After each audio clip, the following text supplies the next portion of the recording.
Hey guys, it's Shy of the Shy Narwhal. The other night I watched Saving Mr. Banks for the first time. Despite its flaws, I think it's probably one of my new favorite movies. In an attempt to learn how much of the movie was true, I ended up going down this rabbit hole of reading about old Disney films from the 1950s and before.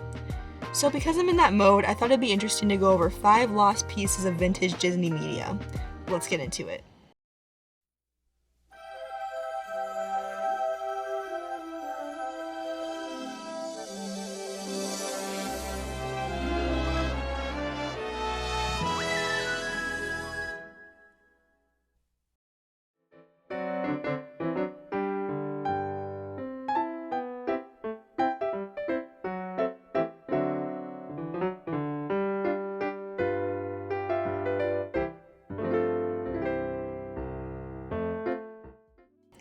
Alice Comedies was a series of silent shorts by Walt Disney from the 1920s based on the Alice in Wonderland books. The shorts were released from 1923 to 1927 with a total of 57 of them being produced. The role of Alice herself changed 4 times throughout the series, with each actress being in a handful of episodes. The shorts have had a few home media releases on VHS and DVD over the years. However, a few of the episodes have never been released. 15 of the 57 episodes have yet to be found, and one of them is only partially available.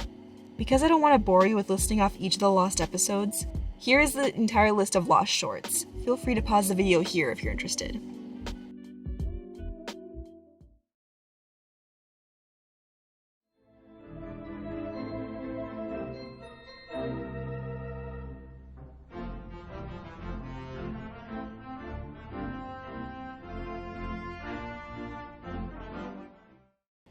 I'm sure many of those watching are familiar with Oswald the Lucky Rabbit.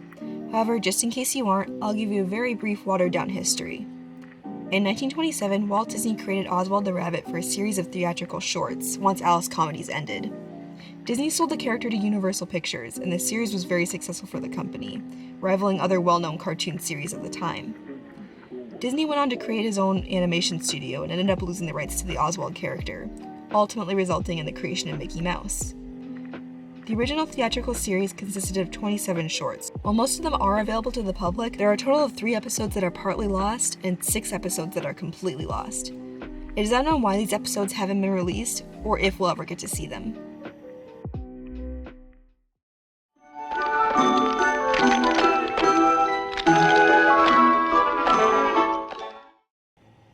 In 1940, the Walt Disney Company released their second animated feature film, Pinocchio. Based on the original book from 1883, the film was about Geppetto the woodcarver creating a puppet named Pinocchio. Pinocchio marked the first ever time celebrities voiced characters in an animated film, with popular singer at the time Cliff Edwards voicing Jiminy Cricket. Originally, Mel Blanc was brought on to voice Gideon the cat, and even recorded several lines before the decision was made to have the character not speak. The recorded lines have never been released, and the only part of his audio that was used in the final film were the following hiccups. I find it interesting to think about what the film would have been like if those lines were ultimately left in, and I hope that one day we'll get to hear the original audio. Oh no, I'm doing, I think, as much animated cartoon as I've ever done. The only thing is I diversified. I developed a lot of talent over the years, and I couldn't use all of this talent for the cartoon, so I went into the nature films. And then, just for the fun of it, we went in doing films with humans. Laugh-O-Lets was an animated series created by Walt Disney in the early 1920s. There are a total of 8 known films in the series, all of which are lost, and have never had any sort of re-release. There's not much on the internet about the series itself, and it is not known if any copies of the shorts even exist anymore. So let's hope that we'll get to see at least one of them someday. Roll for this.